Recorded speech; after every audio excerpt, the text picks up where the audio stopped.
नमस्कार, मैं हूं बालकृष्ण सरेजा। आप देख रहे हैं डेली लाइव। आइए शुरुआत करते हैं आज के मुख्य समाचारों की। जिले को मिली 335 ऑक्सीजन कंसंट्रेटर मशीनें। अमेरिका में प्रवासी भारतीय प्रतिपाल सिंह सिद्धू की ओर से भेंट की गई हैं करीब 1.5 करोड़ रुपए की लागत की ऑक्सीजन कंसंट्रेटर मशीनें। वार्ड 20 में निकाली कोरोना जन जागरूकता रैली। कोरोना गाइडलाइन की पालना का दिया संदेश। लॉकडाउन के चलते बस स्टैंड में छाई वीरानी। ठेला रिक्शा चालकों को आर्थिक परेशानियों का करना पड़ रहा है सामना।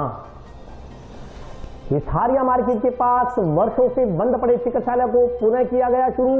नगर परिषद द्वारा संचालित औषधालय में डॉक्टर MP शर्मा देंगे निःशुल्क सेवाएं। यातायात पुलिस ने कोरोना गाइडलाइन की अवहेलना करने वाले वाहन चालकों के काटे चालान। जंक्शन में संगरिया मार्ग पर नाका लगाकर की गई कार्रवाई। और अब समाचार विस्तार से।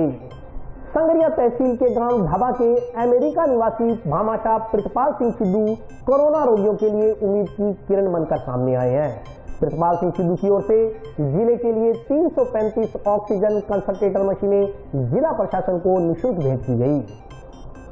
संगरिया तहसील के गांव ढाबा के अमेरिका निवासी भामाशाह प्रतिपाल सिंह सिद्धू कोरोना रोगियों के लिए उम्मीद की एक किरण बनकर सामने आए हैं। संगरिया विधायक गुरदीप छापिणी की प्रेरणा से प्रतिपाल सिंह सिद्धू की ओर से जिले के लिए 335 ऑक्सीजन कंसंट्रेटर मशीनें निःशुल्क भेंट की गई। यह मशीनें मंगलवार को जिला अस्पताल सहित जिले के सामुदायिक स्वास्थ्य केंद्र व प्राथमिक स्वास्थ्य केंद्र पर पहुँच गयी। इससे पहले करीब 1.5 करोड़ रुपए की लागत की ऑक्सीजन कंसंट्रेटर मशीनों को जिला मुख्यालय पर CMHO ऑफिस से जिला अस्पताल CHC व PSC के लिए रवाना किया गया। ऑक्सीजन कंसंट्रेटर मशीनों को रवाना करने के मौके पर प्रतिपाल सिंह सिद्धू की मां ढाबा सरपंच सिमरजीत कौर, भाई रमनदीप सिंह सिद्धू, संगरिया विधायक गुरदीप छापिणी, जिला कलेक्टर नथवल डाडेल, पूर्व मंत्री डॉक्टर राम प्रताप, SDM कपिल यादव, तहसीलदार दानाराम मीणा, CMHO डॉक्टर नवनीत शर्मा सहित अन्य जनप्रतिनिधि और प्रशासनिक अधिकारी मौजूद रहे। उल्लेखनीय है कि राज्य सरकार और जिला कलेक्टर नथवल डाडेल के विशेष प्रयासों से 12% GST में भी छूट मिली है। साथ ही यह मशीनें 3 दिन में जिले को उपलब्ध हो गई है। भामाशाह प्रतिपाल सिंह सिद्धू की ओर से भारत में कुल 1000 ऑक्सीजन कंसंट्रेटर मशीनें भेंट की गई। इन पर करीब 5.25 करोड़ रुपए की लागत आई है। इस मौके पर जिला कलेक्टर नथवल डाडेल ने कहा कि कोरोना संकट काल में पूरे देश में लिक्विड ऑक्सीजन की भारी कमी है। कोरोना की यह दूसरी लहर से संक्रमित होने वाले अस्पतालों में भर्ती होने वाले मरीजों में से 60% को लिक्विड ऑक्सीजन की आवश्यकता पड़ रही है। इस संकट काल में प्रतिपाल सिंह सिद्धू की ओर से बड़ा ही मानवीयता का कार्य किया गया है। इन मशीनों से जिला अस्पताल में चल रही ऑक्सीजन की कमी कुछ हद तक पूरी होगी। इसके अलावा लोग मानसिक रूप से भी संतुष्ट हो पाएंगे कि उन्हें शुरुआती तौर पर आराम से ऑक्सीजन मिल रही है। वे खुले वातावरण में इन मशीनों की मदद से 3 से 4 दिन तक आराम से ऑक्सीजन प्राप्त कर सकेंगे।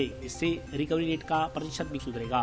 जिला कलेक्टर नथवल डाडेल ने कहा कि जिला प्रशासन का लगातार प्रयास है कि जिला वासियों के सहयोग से कोरोना संकट काल में जरूरतमंदों का जीवन बचाया जाए। मेडिकल सुविधाओं के अभाव में किसी व्यक्ति की जान न जाए। उन्होंने जिला अस्पताल में मरीजों के साथ आने वाले परिजनों से आग्रह करते हुए कहा कि कोई भी डॉक्टर किसी मरीज को मारना नहीं चाहता। चिकित्सक दिन रात कड़ी मेहनत कर रहे हैं, लेकिन साधनों और संसाधनों की कमी की वजह से कुछ होता है तो परिजन अपने आक्रोश व अपनी भावनाओं को संयमित रखें। यह संकट का समय है। प्रत्येक व्यक्ति प्रशासन का सहयोग करे ताकि लगातार 18 से 20 घंटे ड्यूटी दे रहे कोरोना वॉरियर्स चिकित्सक बहुत अच्छी निष्ठा के साथ मेहनत करते रहें, तभी हम सब मिलकर इस संकट की घड़ी से पार पा सकेंगे। इस मौके पर बोलते हुए पूर्व मंत्री डॉक्टर राम प्रताप ने ढाबा जिले की सरपंच का पूरे जिले की ओर से आभार व्यक्त किया। उन्होंने कहा कि यह संकट का समय है और ऐसे समय में ढाबा की सरपंच ने मानवता का परिचय देते हुए अपने अमेरिका प्रवासी बेटे से कंसंट्रेटर मशीनें इलाके को भेंट की हैं, जो कि रोगियों का जीवन बचाने के काम आएंगी। उन्होंने अन्य लोगों से भी ढाबा सरपंच से प्रेरणा लेकर आगे आने का आह्वान किया। सबसे बड़ी चीज है मरीज के लिए तो वो है ऑक्सीजन। ऑक्सीजन का सरपंच साहब के परिवार ने न केवल हनुमानगढ़ के लिए बल्कि दिल्ली में और दूसरी जगह भी दान किया। ये बहुत बड़ी चीज़ है। दूसरे लोगों के लिए प्रेरणा की और कम से कम हमारे हनुमानगढ़ टाउन के हॉस्पिटल पर इससे काफ़ी लोड है। मैं ढाबा के सरपंच मेरी माता सिमरजीत कौर का बहुत बहुत धन्यवाद करता हूँ, जिन्होंने इस कोरोना महामारी के अंदर एक हमारे जिले के अंदर तो जीवन दान के लिए ऑक्सीजन की हमारे को बहुत आवश्यकता है। वो हमारे को उन्होंने 335 मशीनें यहाँ दी हैं और 1000 टोटल मशीनें उन्होंने पूरे दिल्ली के अंदर और हनुमानगढ़ के अंदर दी है और बहुत बड़ा दान किया। मैं पूरे सिद्धू परिवार का, डॉक्टर साहब का और इनका आभारी हूँ, सरपंच साहब का और कलेक्टर साहब का मैं बहुत आभारी हूँ, जिन्होंने मैं इनसे बात की और रात को और सुबह ही हमने कार्रवाई चालू कर दी और कहीं एयरपोर्ट पे और पे कोई दिक्कत नहीं आने दी और हर टाइम फ़ोन पे उपलब्ध रहे और पूरी सहायता करके यहाँ मशीनें 2 दिन में यहाँ लेके आ गए। मैं सभी ढाबा के निवासियों का, सरपंच साहब का, रमन जी का और मंत्री डॉक्टर साहब का तहे दिल से धन्यवाद करता हूँ, कलेक्टर साहब को धन्यवाद करता हूँ। कोरोना की दूसरी लहर में लगभग 60-70% मरीजों को ऑक्सीजन की आवश्यकता पड़ रही है जो अस्पताल में आ रहे हैं। इस संकट काल में हमारे माननीय विधायक जी संगरिया श्री गुरदीप साहबिनी जी के प्रेरणा से और ढाबा के निवासी प्रितपाल सिंह जी सिद्धू, जिनके माताजी वर्तमान सरपंच है, और इन्होंने एक बहुत ही मानवीयता का कार्य किया है और जिला प्रशासन के लिए 335 ऑक्सीजन कंसंट्रेटर प्रदान किए हैं निःशुल्क रूप से। ये आज ही हम लोग विभिन्न उपखंडों की जो CSC, PSC और जिला अस्पताल है उसमें देंगे। इससे मैं मानता हूं कि जिला अस्पताल का एक तरफ बर्डन कम होगा, दूसरा लोगों में जो मानसिक रूप से सेटिस्फेक्शन होगा कि मुझे शुरुआती तौर पे आराम से ऑक्सीजन मिल रही है, वो अपने खुले वातावरण में इन मशीनों के उपयोग से लगातार 3 से 4 दिन ऑक्सीजन प्राप्त करेंगे तो उसकी जो रिकवरी रेट है उसका परसेंटेज बहुत अच्छा होगा। मैं आप सबके माध्यम से प्रितपाल सिंह जी सिद्धू जो CEO हैं सोलर डायग्नोस्टिक्स, जो USA बेस्ड एक कंपनी है, बहुत ही कम समय में इस कार्य को किया है और राज्य सरकार की तरफ से मुझे 15 से 20 मिनट में जो 12% GST का एग्जम्पशन है वो मुझे मिल गया। प्रोसेस माननीय मुख्यमंत्री जी ने बहुत ही आसान कर दी। हमने हर स्टेप पर इस प्रोसेस को फॉलो किया, इस कारण मात्र 3 दिन में ये ऑक्सीजन कंसंट्रेटर अपने जिले को प्राप्त हुए हैं और मैं मानता हूं कि इसके कारण जिला अस्पताल का बर्डन भी कम होगा, हनुमानगढ़ वासियों को बहुत सुविधा मिलेगी। जिला प्रशासन का लगातार प्रयास है कि हनुमानगढ़ वासियों के सहयोग से हम यहाँ के निवासियों के संकट को, जीवन को बचाए रखें, किसी भी व्यक्ति को हम ना मरने दें। एक मैं आग्रह और करना चाहूँगा कि परिजन जो भी अस्पताल आ रहे हैं, कोई भी डॉक्टर किसी भी मरीज को मारना नहीं चाहता, बहुत ही अच्छी सेवा कर रहे हैं, बहुत ही अच्छे डेडिकेशन के साथ काम कर रहे हैं, लेकिन संसाधनों की और समय की जो कमी है या किसी भी वजह से अगर कुछ होता है तो परिजन अपने आक्रोश को, अपनी भावनाओं को बहुत ही संयमित रखें। ये संकट का समय है जिसमें प्रत्येक व्यक्ति हमारा सहयोग करे ताकि जो हमारे कोरोना वॉरियर्स हैं, जो हमारे डॉक्टर्स हैं, लगातार 18 से 20 घंटे ड्यूटी दे रहे हैं, वो बहुत ही अच्छे डेडिकेशन के साथ अपनी मेहनत करते रहें। इसमें हनुमानगढ़ वासियों का मुझे सहयोग बहुत अपेक्षित है ताकि हम सब लोग मिलकर के इस संकट की घड़ी से हम पार पाएंगे। जैसा पिछली पीक में हमने विजय प्राप्त की थी, इस बार बहुत भयंकर पीक है। इस संकट से निपटने में हम सब लोग, आप सब लोग हमारा सहयोग करें। हम जिला अस्पताल को भी लगभग 100 के आसपास कंसंट्रेटर देंगे और ये खुली जगह पे जैसे गौशाला समिति हमने ली है और भी धर्मशालाएं लेंगे, प्लस जिला अस्पताल भी लेंगे। जिला अस्पताल को कल हमने अतिरिक्त ऑक्सीजन और उपलब्ध करवाई है। मेरा ये लगातार प्रयास है कि ऑक्सीजन की या संसाधनों की हम कमी नहीं होने देंगे।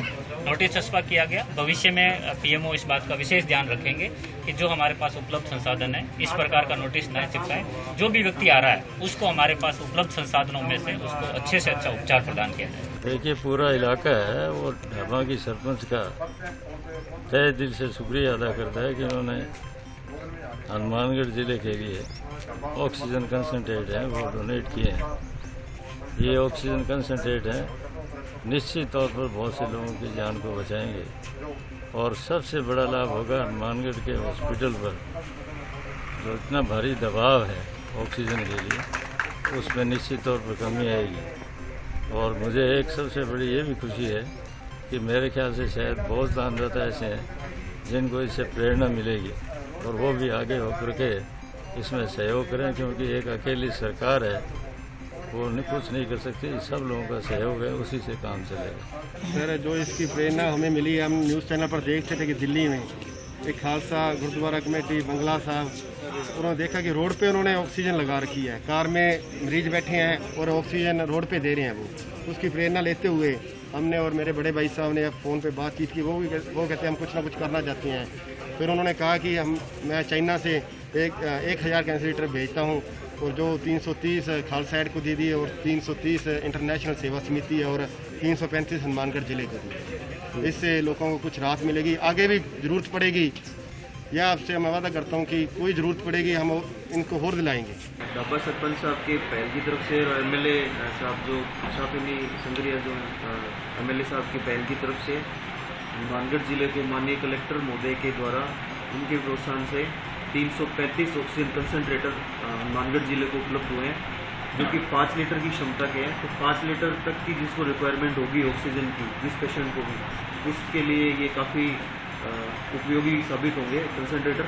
और जिस हिसाब से हनुमानगढ़ के अंदर अभी ऑक्सीजन की थोड़ी कमी महसूस हो रही है, तो उसमें ये काफ़ी इसका योगदान रहेगा कंसंट्रेटर का। और सभी ब्लॉक्स में हमने डिवाइड कर लिया है कि किस ब्लॉक को कितने देने, तो एक छोटी CSC तक हम कोशिश करेंगे कि छोटी CSC तक ये कंसंट्रेटर उपलब्ध हो, ताकि जो जिला अस्पताल पे है वो वर्कलोड कम हो, जिला अस्पताल में जो मरीज रेफर हो रहे हैं उनका भी वर्कलोड कम हो। और ये 5 लीटर तक की क्षमता, 5 लीटर पर मिनट की क्षमता तक ऑक्सीजन प्रोवाइड कराएगी। 6 घंटे लगातार इसमें हम ऑक्सीजन दे सकते हैं। उसके बाद में इसको आधे घंटे तक मशीन को रोकना पड़ेगा ताकि वो गर्म ना हो। तो इस तरीके से उपयोगिता अभी हम थोड़ी देर में सभी ब्लॉक लेवल तक या सभी चिकित्सकों की इसकी ट्रेनिंग करवाएंगे ऑनलाइन कि इसको कैसे उपयोग में लेना है, ताकि मशीन का अच्छी तरह से उपयोग भी होता है।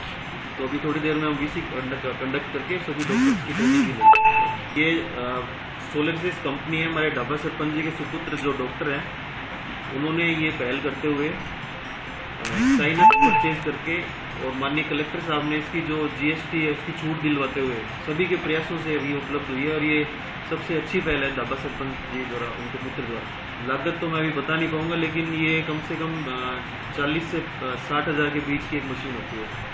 मंगलवार को नगर परिषद की ओर से टाउन के वार्ड नंबर 20 में कोरोना जन चेतना अभियान के तहत जागरूकता रैली निकाली गई।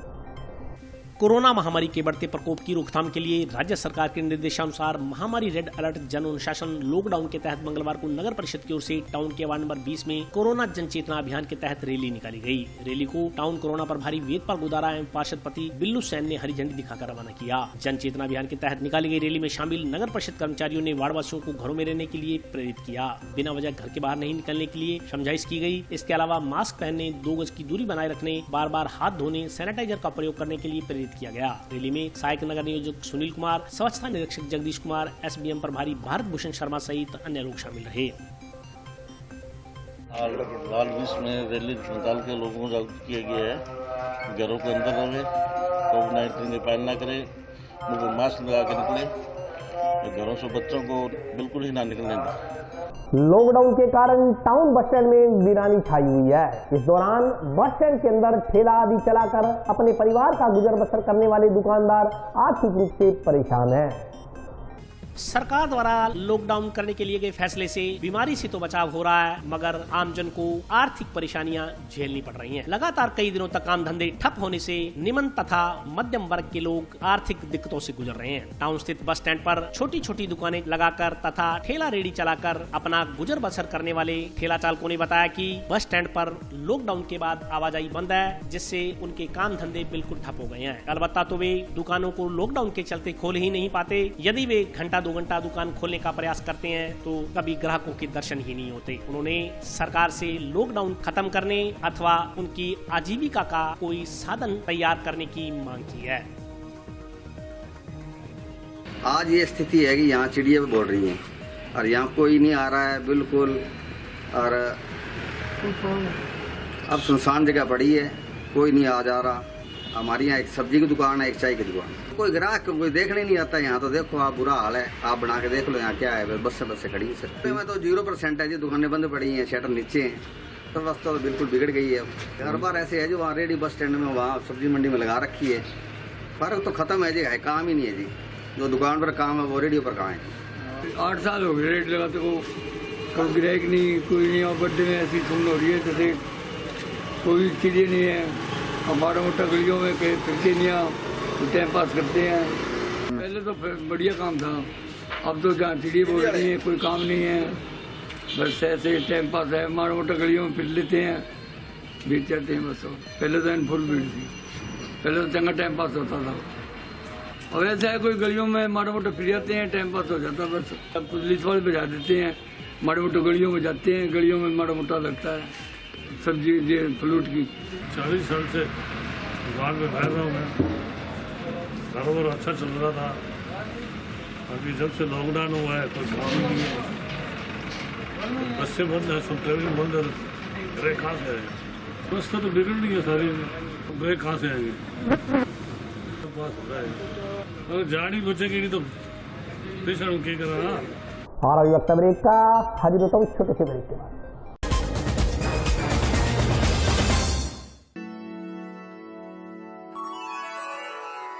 यूं तो कई बार मुझे हंसते देखा है, पर ये हंसी कुछ और है। ये गहना मुझ पर जचता है, पर ये महज एक गहना नहीं, ये रूपरेखा है मेरे मन की, हंसती खिलखिलाती लहरों की, जो आतुर थी अब तक मुझ पर सजने को। इसलिए ये गहना ही मेरा सच्चा श्रृंगार है, श्रृंगार है, श्रृंगार है।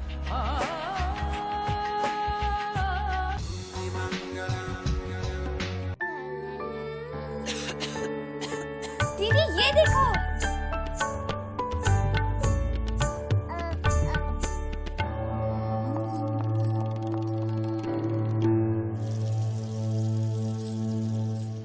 नोवेल कोरोना वायरस बीमारी को फैलने से रोका जा सकता है। खांसी और छींक के बाद और बच्चे को छूने से पहले अपने हाथों को साबुन से धोकर इसे फैलने से रोक सकते हैं। वो डॉक्टर साहब हैं? भाई साहब खांसी और बुखार था, सोचा चेक करवा लूं।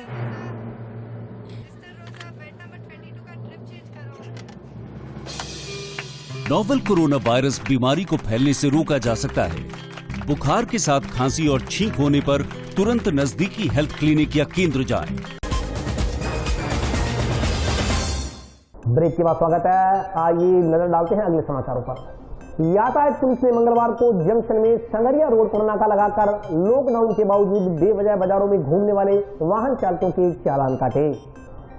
मंगलवार को संपूर्ण लॉकडाउन के दूसरे दिन यातायात पुलिस द्वारा जंक्शन में संगरिया रोड पर नाका लगाकर बिना वजह बाजारों में घूम रहे वाहन चालकों के चालान काटे गए। इस संदर्भ में जानकारी देते हुए यातायात प्रभारी अनिल चिन्ना ने बताया कि कोरोना के चलते राज्य सरकार ने गाइडलाइन जारी की है। गाइडलाइन के तहत लोगों को घरों में रहने के लिए ही पाबंद किया गया है, मगर इसके बावजूद कुछ लोग बेवजह अपने वाहन लेकर बाजारों में घूमते रहते हैं। ऐसे लोगों से कई बार समझाइश की जा चुकी है। समझाइश का नहीं असर होने पर ऐसे वाहन चालकों के मंगलवार को चालान काटे गए। यातायात थाना प्रभारी ने कहा कि वाहन चालकों से घर में रहने के लिए समझाइश भी की जा रही है। उन्होंने कहा कि यदि हम कोरोना की चैन को तोड़ना चाहते हैं तो यह जरूरी है कि अनावश्यक रूप से इधर उधर न घूमें। उन्होंने जानकारी दी कि मंगलवार को लगभग 50 वाहन चालकों के चालान काटे गए। इसके अलावा 20 वाहनों को सीज भी किया गया है। उन्होंने कहा कि यातायात पुलिस राज्य सरकार द्वारा जारी की गई गाइडलाइन की पालना सुनिश्चित करवाने के लिए कटिबद्ध है और लॉकडाउन के चलते यातायात पुलिस जागरूक और सतर्क रहेगी।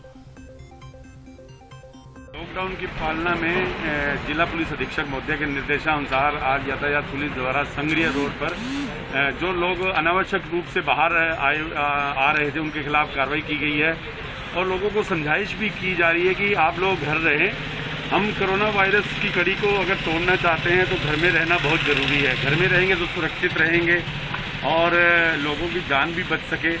और बार बार यही कहा जा रहा है कि घरों में रहें, सुरक्षित रहें, अनावश्यक रूप से बाहर नहीं निकलें और कोरोना वायरस की कड़ी को तोड़ा जा सके। ताकि आज 40 से 50 चालान किए गए हैं और 10 से 15 वाहनों को सीज किया गया है। बार बार यही कहा जा रहा है कि अनावश्यक रूप से बाहर नहीं निकलें। कोविड-19 जो राज्य सरकार द्वारा गाइडलाइन जारी की गई है उसकी सख्ती से पालना करें और धैर्यशील रहें, अनुशासन में रहें। शहर को अब फाल्कन मशीनों से सैनिटाइज किया जाएगा। मंगलवार को टाउन स्थित नगर परिषद कार्यालय से चारों फाल्कन मशीनों को सभापति ने हरी झंडी दिखाकर रवाना किया।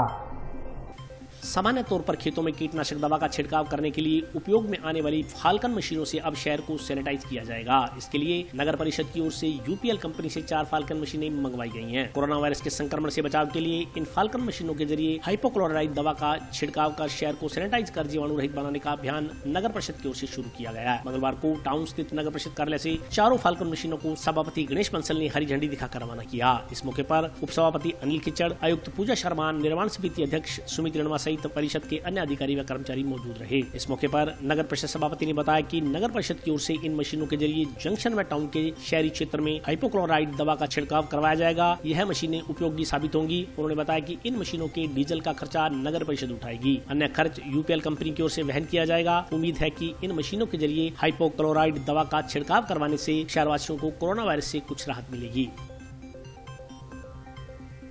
आज नगर परिषद धर्मानगरी के द्वारा यूपीएल कंपनी से 4 फाल्कन मशीनें मांगी गई हैं जो कि स्प्रे करती हैं।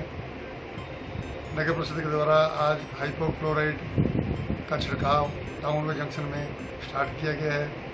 ये जो मशीनें हैं ये कंपनी से सिर्फ डीजल उपलब्ध कराकर मांगी गई है, बाकी ये सेवा निःशुल्क होगी।